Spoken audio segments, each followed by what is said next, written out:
obeisances. Vanchakalpa tarubhyascha kripasindhubhyevacha patitanam pavanebhyo vaishnavebhyo namo namaha. Jaya Radha Madhava Kunja Bihari Jaya Radha Madhava Kunja Bihari Jaya Gopi Jana Vallabha Giri Varadari Jaya Gopi Jana Vallabha Girivaradari Yashodanandana Brajajana Ranjana Yashodanandana Brajajana Ranjana Yamunatira Vanachari Yamunatira Vanachari. Grantaraj Bhagavatam Ki Jai, founder Acharya Viskanda's Divine Grace. Srila A.C. Bhaktivedanta Swami Prabhupada Ki Jai. Om Namo Bhagavate Vasudevaya. Om Namo Bhagavate Vasudevaya. Om Namo Bhagavate Vasudevaya. So today we've got 10th canto, chapter 47, and text 11, which is Kachin Madhukaram Drishtva Jayanti Krishna Sangamam Priyapashtapitam Dutam Kapayat Vedam Abravit. And the translation is, one of the gopis, while meditating on her previous association with Krishna, saw a honeybee before her and imagined it to be a messenger sent by her beloved. Thus she spoke as follows. So we're going to hear what she speaks in the later verses. And the purport from the BBT says that Srimati Radharani is referred to in this verse as Kachit, a certain gopi. To establish that this particular gopi is in fact Srimati Radharani, Srila Jiva Goswami quotes the following verses from the Agni Purana. And the translation of the verses are, at dawn, the gopis inquired from Krishna's servant Uddhava about the Lord's pastimes and recreation. Only Srimati Radharani, immersed in thought of Krishna, withdrew her interest in the talks. Then Radha, who was worshipped by the residents of her Vrindavan village, spoke up in the midst of her girlfriends. Her words were full of pure, transcendental knowledge and expressed the ultimate portion of the Vedas. In Bhagavad Gita 15:15, Lord Krishna states, Vedaischa sarvar aham eva vedyaha. By all the Vedas I am to be known. To know Krishna is to love Krishna, and thus Radharani, by her own example and words, revealed her supreme love for the Lord. And having quoted the above verses from the Agni Purana, Srila Jiva Goswami also quotes the following from Nisringa Tapani Upanishad, the Purvakanda 2.4. Yam sarve deva namanti mumukshavo brahma vadinangscha. All the demigods and all the transcendental philosophers who desire liberation bow down to the Supreme Lord. It says we should follow suit. And then I want to quickly read the commentary on this verse from Srila Vishwanath Chakravarti Thakur, because it has some interesting things here. And he's quoting Sanatan Goswami's commentary. It says, according to Sanatan Goswami, Sri Vaishnava Toshini, this gopi, Kachit, is the embodiment of the seventh stage of Krishna Prema, pure love of Godhead known as Mahabhava. So there's Sneha, Mana, Pranaya, Raga, Anuraga, Bhava, and Mahabhava. It says, which itself is the essence of Krishna's pleasure potency, his Ladini Shakti. In other words, this gopi is Vishwabhanu Nandini Sri Radha. Imagining in her meditation how Krishna is associating with the women of Mathura, Radhika experiences the rise of jealous anger, mana, within herself and thinks, my beloved Sri Krishna has sent this messenger to pacify me. Thinking in this way, Radha addresses one bumblebee, which had just flown in front of her. Or else, on the pretense of speaking to the bee, Radha was actually directing her words to Uddhava. So that, the bumblebee, or the honeybee, or here is his bumblebee, is known as by its behavior, right? As it goes and takes a little nectar from every flower. And so that's sometimes compared to Krishna's behavior with the various gopis. Right? He takes a little honey from each of the flowers. And so that stimulates Radharani apparently to also think of Krishna and his behavior. And it says that Vishwanath Chakrabarti Thakur seems to be inclined to think that the bee, that Krishna is Radharani speaking exactly to the bee, and thinking he's the messenger, and Sanatana Goswami leans more towards that the messenger she's talking about is Uddhava, who's sitting right in front of them. So I think you can see both things are happening. Maybe the bee reminds her of Krishna because he's Madhu, right? And he goes and takes honey from every flower, and so he says she's thinking of how she's in Mathura and perhaps associating with the women there, and so this jealous anger comes about, and so she's going to speak that out, send a little message back about her feelings. And it's interesting in the purport. It mentions how her words were full of pure transcendental knowledge and expressed the ultimate portion of the Vedas. And what I would, and of course that's true, but I think we could understand kind of how that's true. Because there's different portions of the Bhagavatam. There's prayers, there's philosophical discourses, there's accounts of the creation. There's so many different genealogies, so many different things. But particularly in the 10th canto, and also scattered throughout, is this situation where you see the devotees connected to the Lord, the actions of the devotees, the actions of the Lord, their actions towards one another, and this is rasa. In the very third verse of the Bhagavatam, it mentions how the Bhagavatam is full of these, Prabhupada says, relishable tastes or rasas, and those who are knowledgeable about that, the rasikas, can find that in the Bhagavatam. Jiva Goswami says that the nectar of devotion, the Bhakti Rasamrita Sindhu, most of the examples that Rupa Goswami takes, so the majority are from the Bhagavatam. So when we read, the 10th canto, it reads a little bit like a story. It tells Krishna from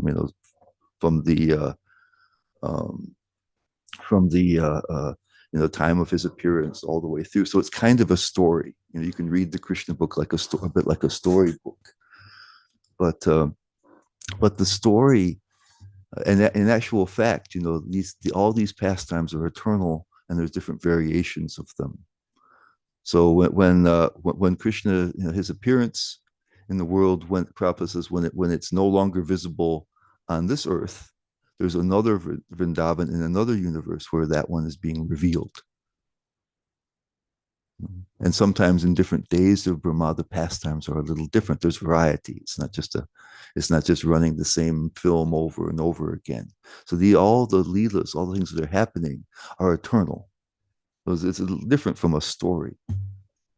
And so the thing that we should be looking for is not so much what happens, although that's interesting. Krishna does some amazing things, but how that contributes, right, to his love and the love of his devotees. For him, it's the rasa. And rasa has this connotation. It's taken from drama, actually. Rupa Goswami took it from drama. And it's that moment when the characters are fully absorbed in the moment. It's like sometimes we talk about having a peak experience where you just come alive. Prabhupada mentions how bhakti is supposed to be enlivening and make you come alive.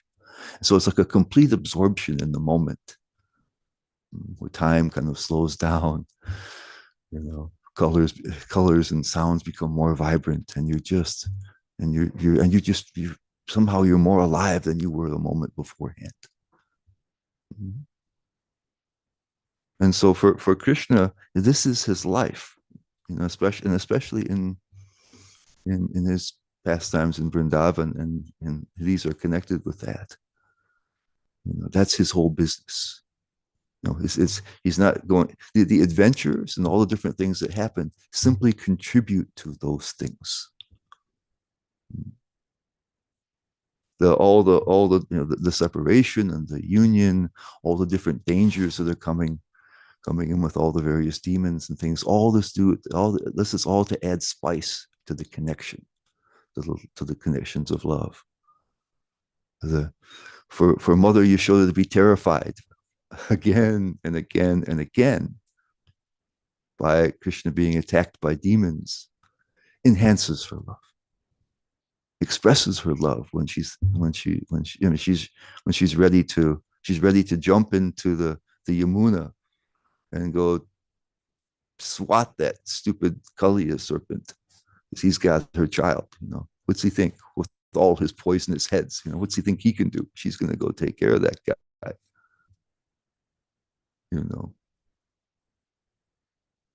He's going to do it. So this is and then people are passing out because they can't deal with what Krishna, the fact that Krishna might be gone. And so the real situation here is somehow for us to understand a little bit the intensity of the connections, because the Leela of Krishna, the Leela of Krishna is, it's all about increasing, right? It's a dynamic conception, right? That Krishna is falling deeper and deeper in love with his devotees, and the devotees are falling more deeply and intensely in love with Krishna. It's something that's dynamic. It's not just we're sitting there and quietly and there's love and everything is peaceful now, right? We have this, kind of generally in the position we're in, we're not, peace is a desirable thing. Right? We generally want to do that. We want to have more peace, more shanti, right? But shanti in the transcendental conception is the base, but you want something more. You want the feelings to grow. It's eternally increasing. It says that in the Chaitanya Charitamrita, at any moment Krishna can understand the limits of his own bliss, but then he exceeds those things.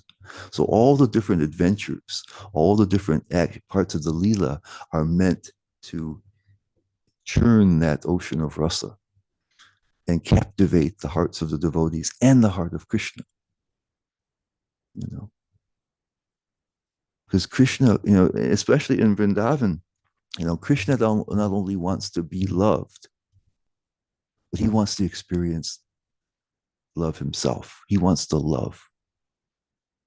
It's not just that Krishna sits there and absorbs the love of all of his devotees. He wants to experience love. He wants to love with his whole heart. And so the Leelas help for this to happen. So here it says that Radharani, she's experiencing this thing called mana, or it's this jealous anger. And for us to understand Leela and Rasa, we can't understand it very fully in our current situation, but we can look at it a little bit and try to understand a little bit how it operates, how it's different from our current experience. So if we try to apply our own experience and try to understand the Leela through our own current eyes, it'll be distorted. There's like a 180-degree different polarity between our experience and the experience of liberated souls. And that comes from the fact that, and Prabhupada mentions this in the third chapter of the Gita, where our prema turns into kama.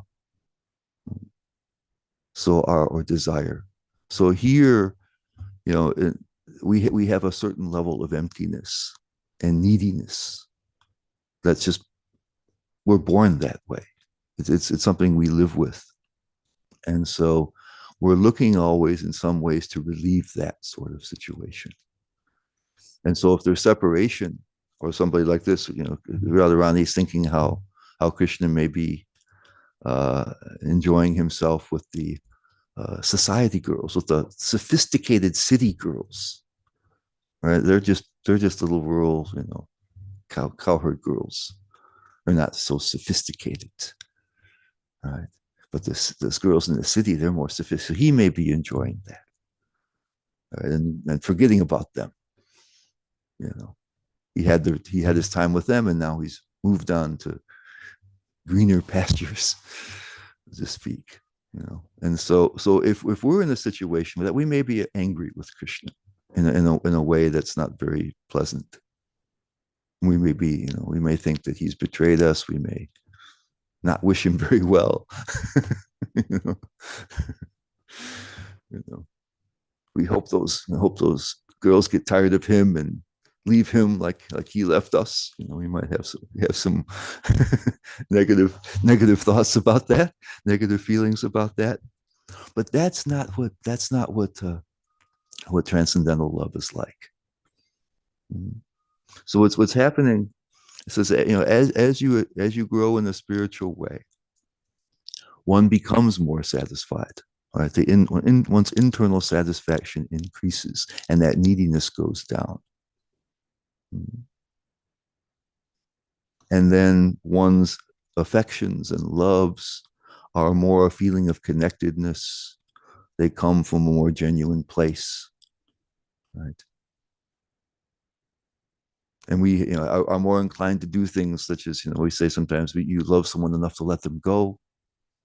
These kind of things may be able to be available to you, But in transcendence, especially in the sort of transcendence that Krishna has, says that the love becomes, it's raging.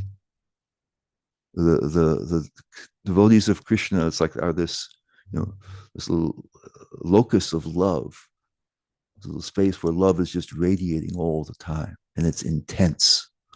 And so it mentions in the Shikshastakam, at the last verse of the Shikshastakam reveals Radharani's mood. And then if you look in the Chaitanya Charitamrita, there's verses after. So the last verse of Shikshastakam is composed by Lord Chaitanya in the mood of Radharani, in her mood, and then Lord Chaitanya, when he recites it, he explains more details about that mood. And so it mentions there that if you look at the translation there in Chaitanya Charitamrita, it's more graphic than the usual translation we see of the Shikshastakam. So it says that here that Radharani is at the feet of Krishna, Padarvatam. She's there. She's down at Krishna's feet, and she says, "You can either pick me up, put your hand on, pick me up, and embrace me, aslishiva, or you can pinashtumam, you can trample me." You got two choices, right? You can see me at your feet, and you can, mercifully, give me your, take my hand and embrace me with you, or you can just trample over me. So you can, marmahatam, break my heart by not being present before me. And that marma, it has the connotation of core. It's like you're hurt to the core. Or it's also another connotation of marma is that it's a vulnerable point. It's a place where you would try, if you're fighting and you want to, mortally wound somebody, you look for a place like that. So you can mortally wound me by not being present before me. Mm-hmm. And you can do anything you want.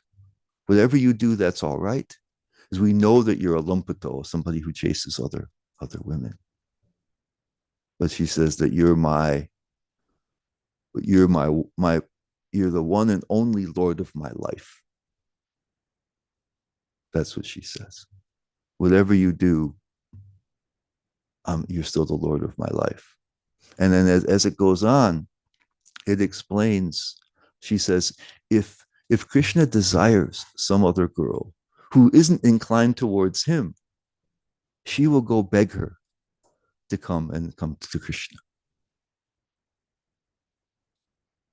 And she says, if somebody else pleases Krishna more than me, She says, then I will become that person's maidservant. Because Krishna's happiness is all that I desire. So the kind of love that happens in the transcendental realm is so intense and thoroughgoing that there is no longer a need to think of yourself. So it's not that Radharani is some noble person in the kind of conventional sense that she'll tolerate everything. But the fact that Krishna exists and is so wonderful, so fulfills her existence that she no longer has to think of herself at all. She only wants Krishna's happiness. She even says that and Bhakti quotes that in one of his songs. It says that if my unhappiness produces happiness for Krishna, then that unhappiness becomes my greatest happiness. So there's only a desire for the other's satisfaction. And Krishna feels the same way about the devotees. And so what's happening with Radharani in some ways is that she's feeling that Krishna is not as happy as he could be. I don't know.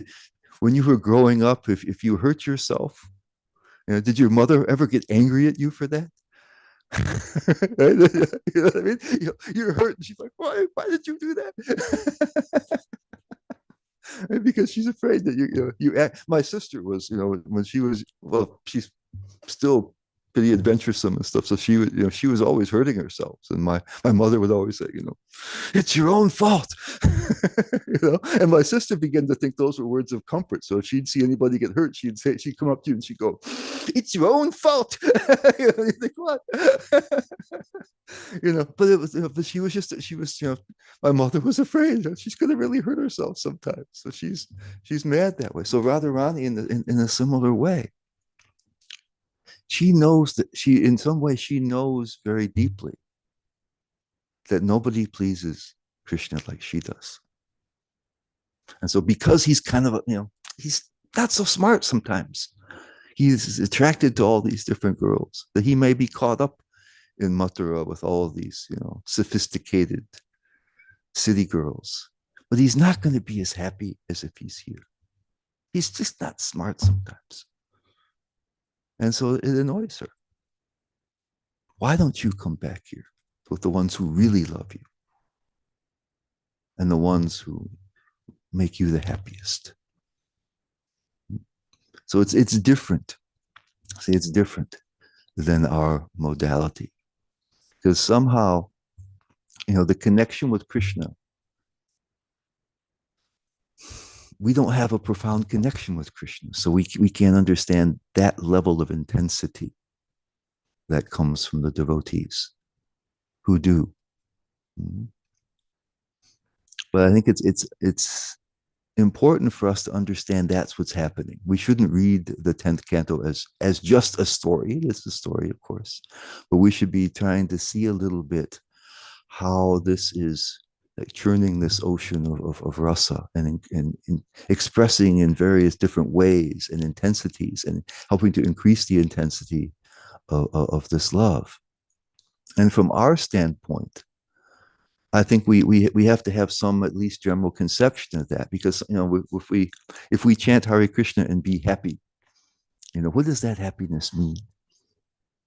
Are we just looking for that? And we do. We the Hare Krishna mantra, brings us more towards self-satisfaction and peace and all that kind. And there's no harm in that. Peace is compared to our current situation, peace looks pretty attractive. I understand that. But we also, it's helpful, I think, for us to understand a little bit of what's possible and what we really are meant to be, and not aim so low. Mm-hmm. So when we feel some happiness from chanting Hare Krishna, this is a reflection of a drop of what's happening there, because the Hare Krishna mantra has Krishna and Radha in it. Hare Krishna, Krishna's energy and Krishna. Krishna the all attractive, and then Rama, the one who's enjoying spiritual bliss. So that whole vibration, everything is there. It's Krishna himself. It says it's not two things. The name and Krishna are not two things. And so that vibration is present there. The love of the Vrajbasis are there in the name of Krishna. It's in that vibration.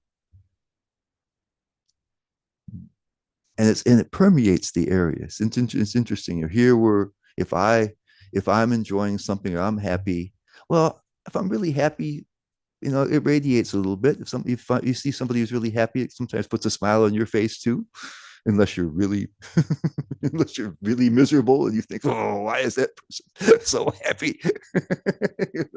Otherwise, so you see somebody really happy, it puts a little smile on your face too.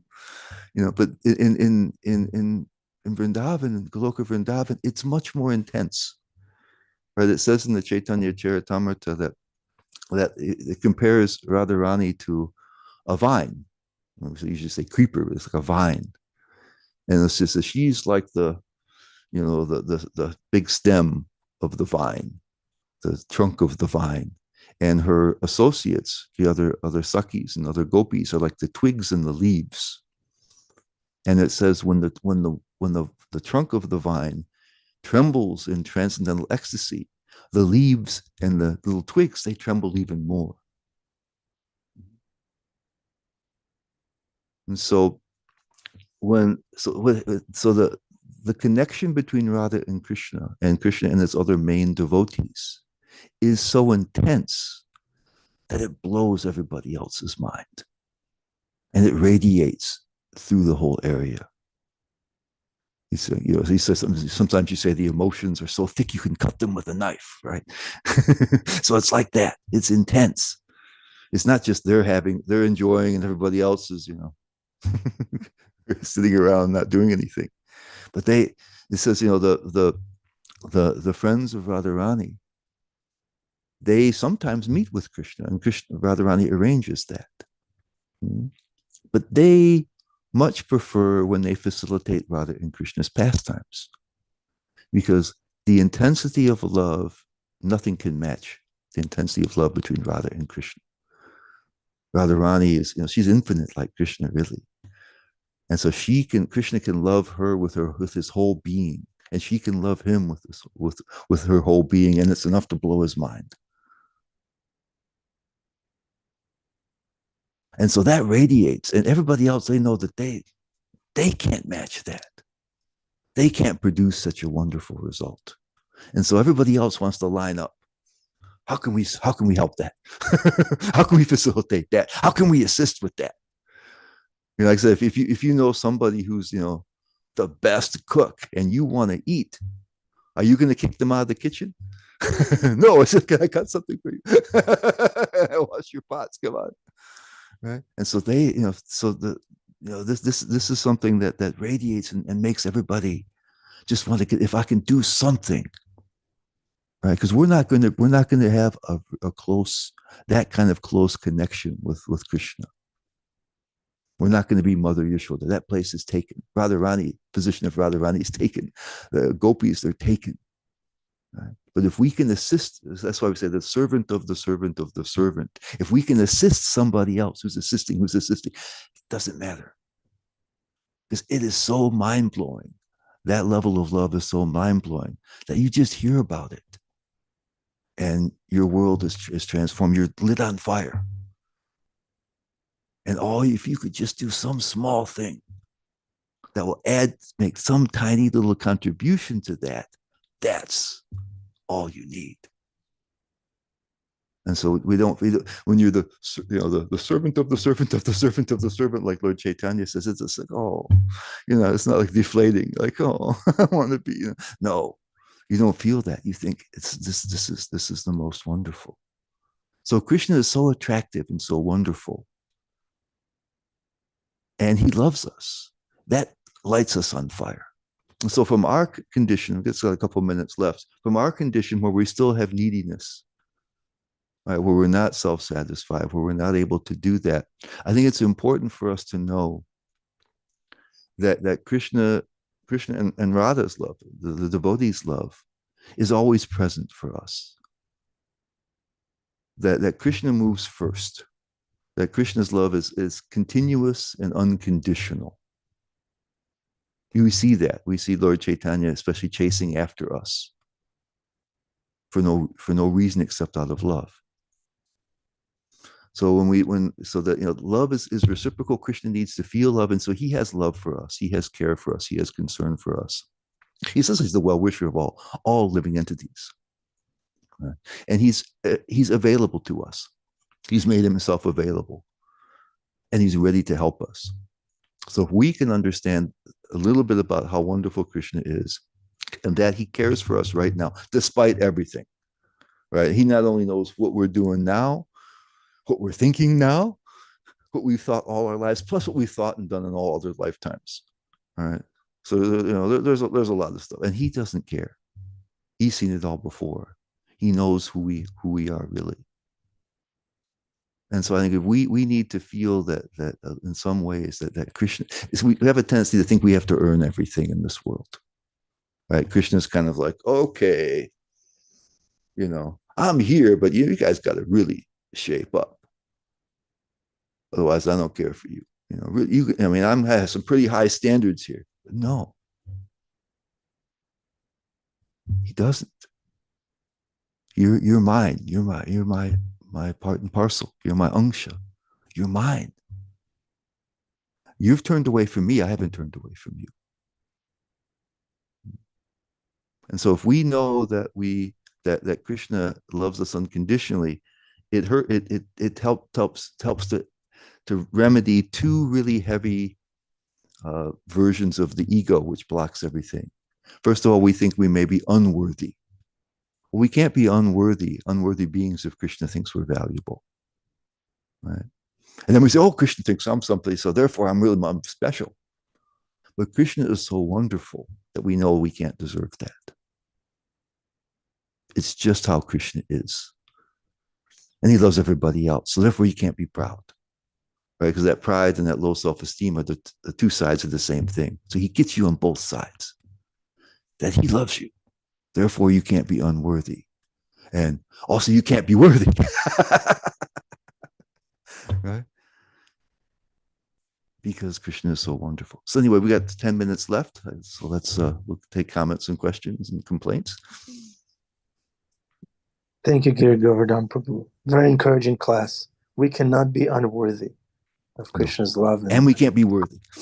And Lord, can we be worthy? Yeah, exactly. Nice. That's the only contradiction in our philosophy. Right? That's why it's causeless. Krishna's love is causeless. And Lord Chaitanya is chasing us. Is it?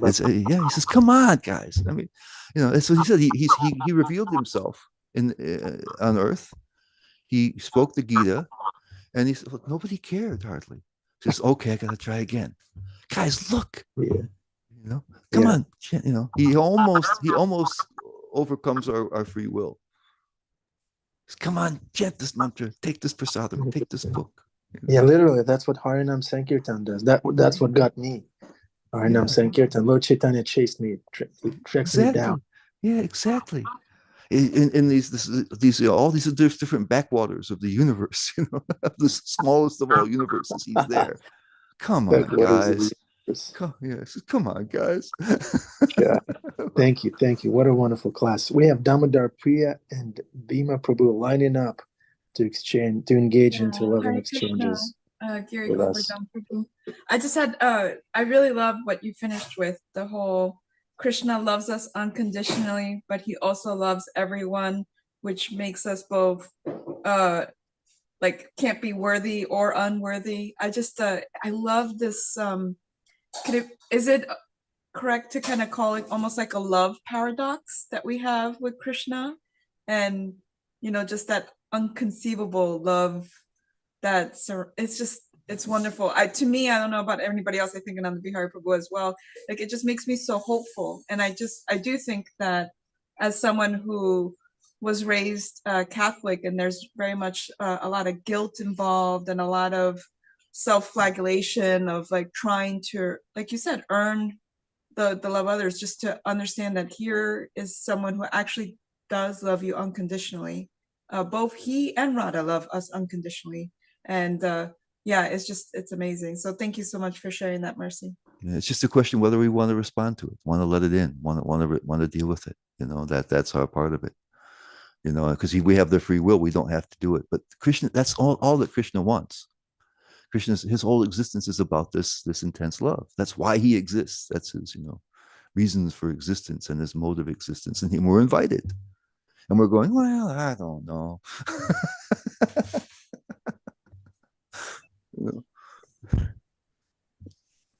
Baba says, I struggle with that Catholic background as well. Yeah, that's how the world works, right? People who are important, you have to really prove yourself. And so Krishna's the most important. We must have to prove ourselves. But we just have to open our hearts. We really do. And that changes everything. The transformation happens. Oftentimes I think we put the cart before we kind of are penny wise and pound foolish, or we put the cart before the horse. We have to become so pure. But if we open our hearts, bhakti purifies us.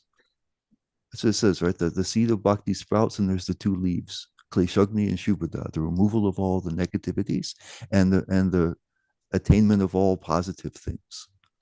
And that's a byproduct of bhakti. So it's not that we first have to become pure. I mean, otherwise, what was our chance? Or that mercy is just a one-time or a series of discrete things, but it's a background for us. And if we open our hearts, we change. We become purified, right? When it says the holy name, does all these things in the first verse, Shastra doesn't say that we do that. It says the holy name does that. We're chanting, that's it. We pronounce the mantra. It does all the work, and then we say, "Here, we take all the credit." Like, come on. Thank you. And Andamanji, are you taking notes of those two leaves in the creeper of bhakti? That was something brand new to me. We have Jeffrey Eckler, Bhima, and Gail. Okay, devotees, unmute yourself. Whoever unmute himself first can ask a question. Hare Krishna, Prabhu. Krishna. I wanted to say thank you for this class.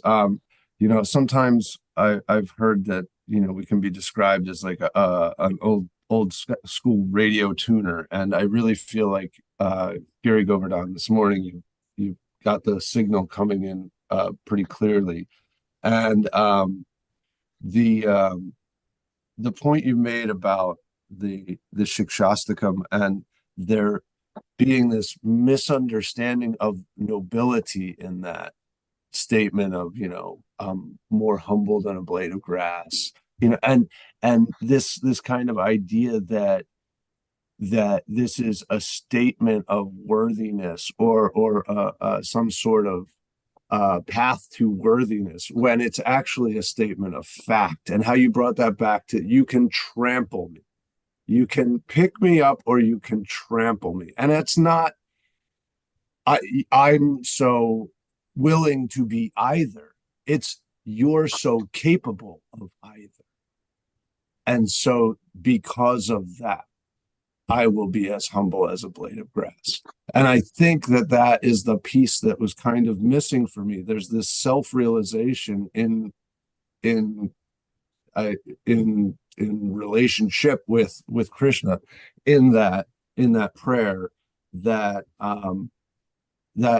nuance I wasn't picking up on. So thank you very much. I appreciate that realization in that.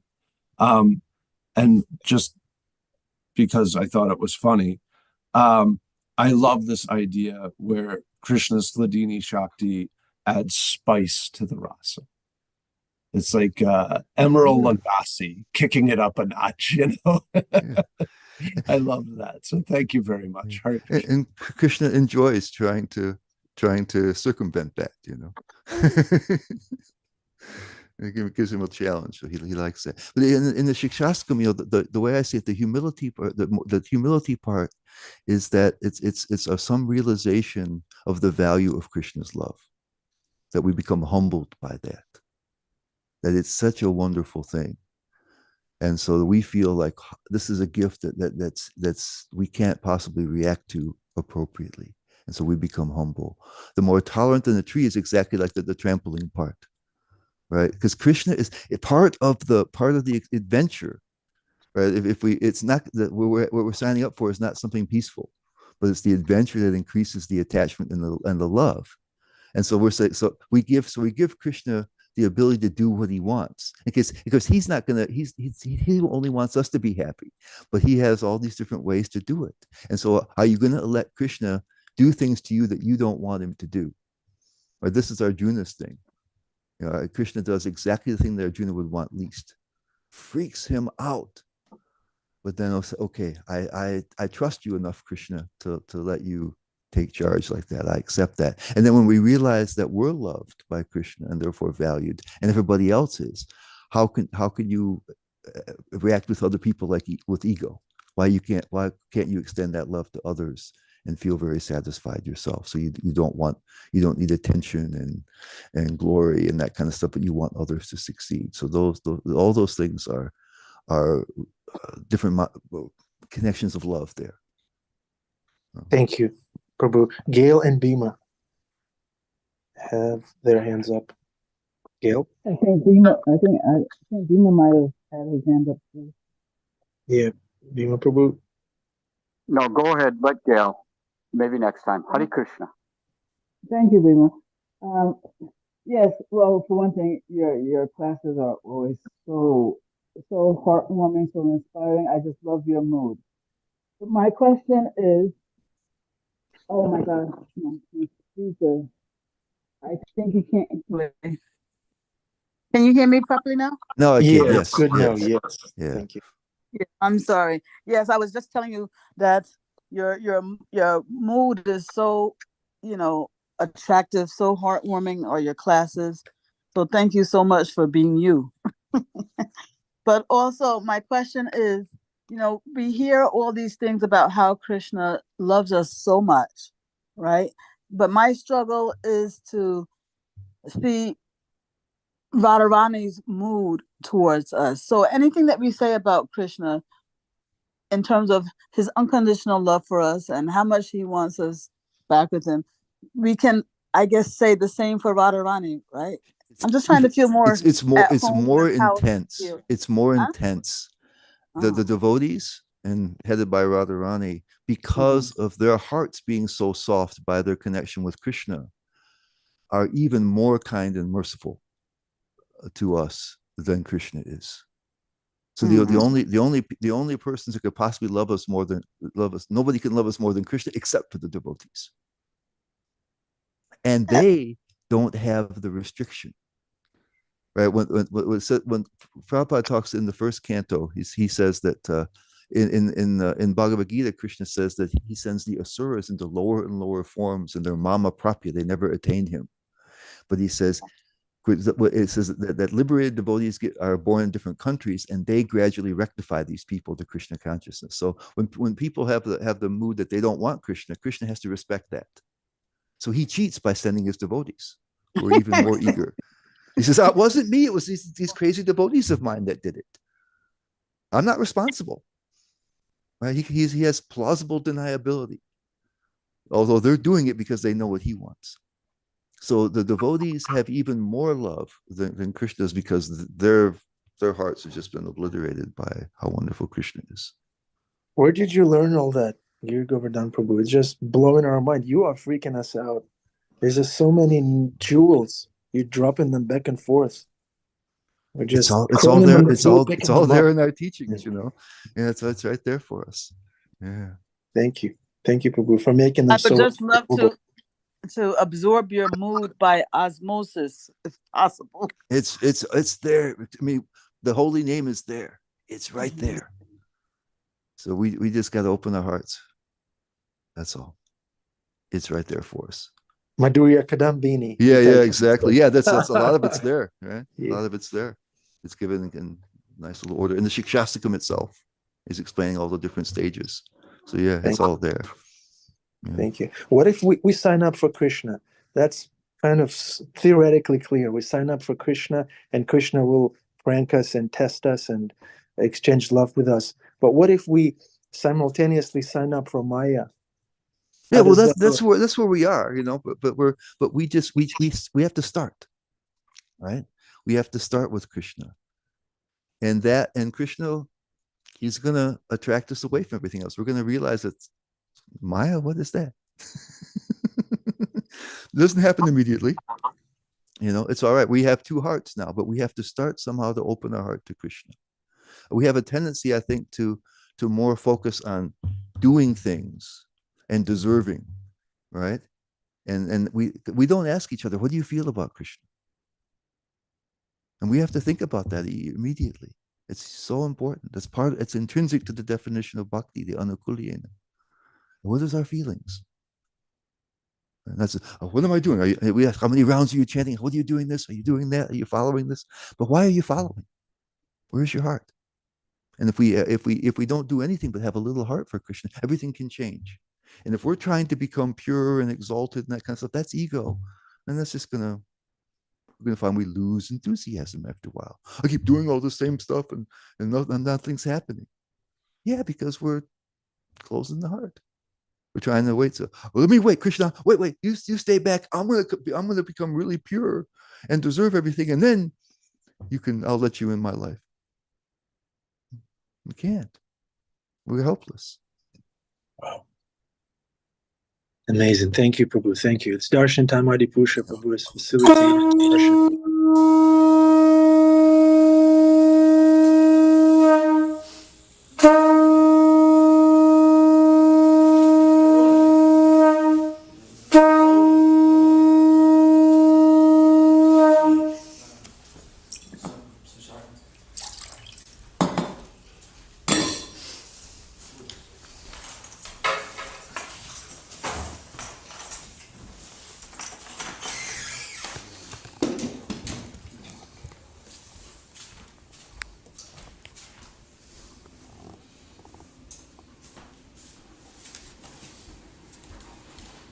If you keep your camera off, you have a very small heart for Krishna. I'm joking. I'm joking.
Hare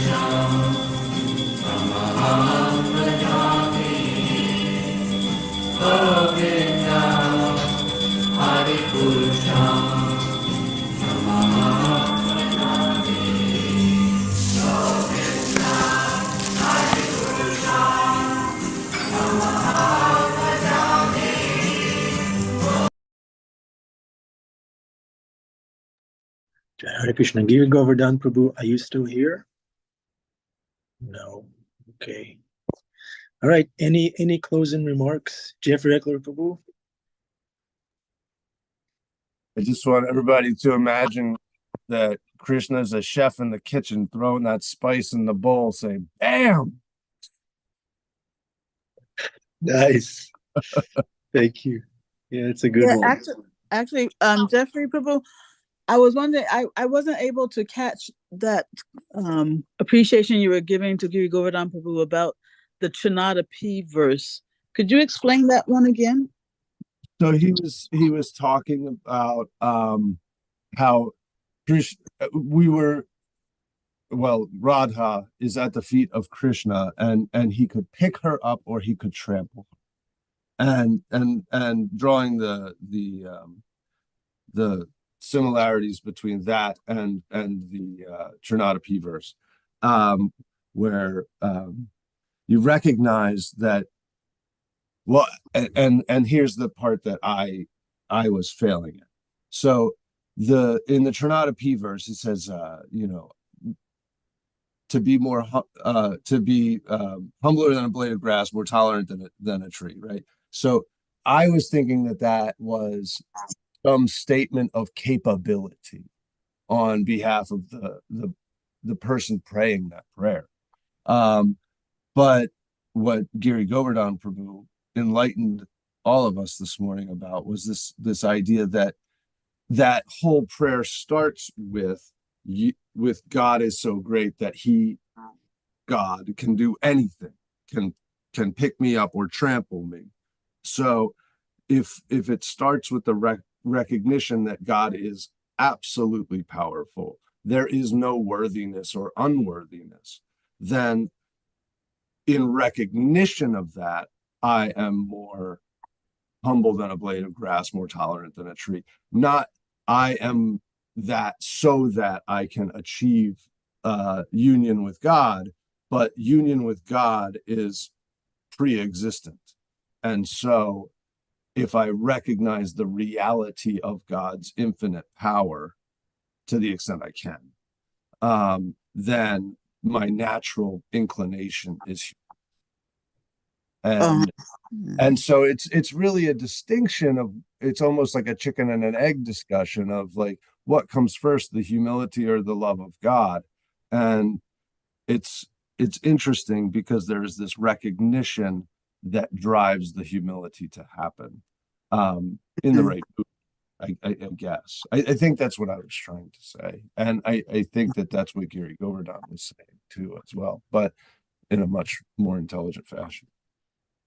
No, thank you so much, because yeah, as I think you were saying, humility is what happens, I think, as a result of recognizing Krishna's love rather than our maybe independently trying to come up to the level of humility in order to win that love. Exactly. That's exactly what I was thinking. And I think that a lot of times on the spiritual path, we're trying to improve ourselves to somehow get to that level, like you said, like where we're going to be okay. Yeah, step back, Krishna. I'm trying to get humble here. It's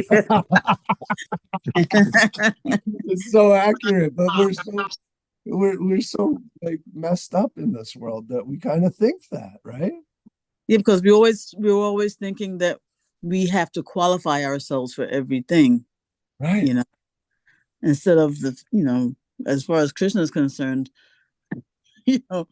we're kind of like already there. We just have to recognize that because of his love, we're already there, kind of thing. Yeah, it's I wrote in the chat, there is no question of worthiness. It's only a question of receptivity. It's like right. you have to open your heart and be receptive, and work on all these things to be at the level where you can be receptive. Thank you so much for that clarification. We have work to do, I guess. Thank you. Thank you, Jeffrey Eckler, Gail Prabhu. Thank you.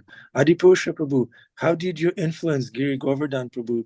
He said how wonderful is Krishna several times. without being reminded of that. Or you influenced him. Okay, good. You gave him prasadam, right? Some time ago. Okay, cool. All right. Hare Krishna. Have a wonderful day. Happy Friday. Baba says, so powerful to talk today. Yeah, Giri Govardhan Prabhu is amazing. Yeah. Okay. Hare Krishna. Love you all. Hari Hari Bol. Humility is not a muscle.